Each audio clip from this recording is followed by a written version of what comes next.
La retenue collinaire de Kombani, transformée en une gigantesque piscine. Des centaines de jeunes des villages environnants y pratiquent régulièrement leur sport de prédilection, la natation. Pas le moindre risque de pollution des eaux. Mais le syndicat intercommunal d'eau et d'assainissement de Mayotte met en garde contre les noyades. Pollution, non. Le fait que les enfants se baignent, on ne peut pas parler de pollution ici. Mais c'est dangereux vis-à-vis d'eux. Il ne faut pas oublier que les années auparavant, il y a un jeune qui a perdu la vie ici.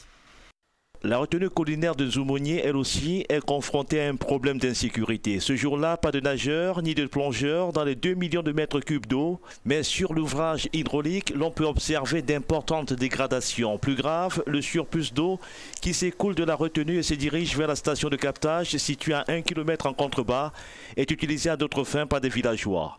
Ils s'en servent pour laver leur linge ou leur véhicule. C'est strictement interdit.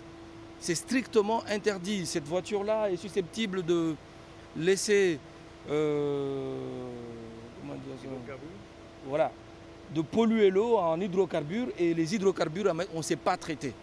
Pour sécuriser les ouvrages dont il a la charge, le syndicat intercommunal d'eau et d'assainissement de Mayotte annonce une batterie de mesures. La plus importante est sans doute la construction des clôtures autour des 2 retenues collinaires. Cette sécurité empêchera les gens de se rapprocher des ouvertures, d'accéder aux déversoirs, mais surtout, tout le long de l'ouvrage, il va y avoir une clôture défensive qui empêchera les éleveurs d'attacher leurs animaux à proximité.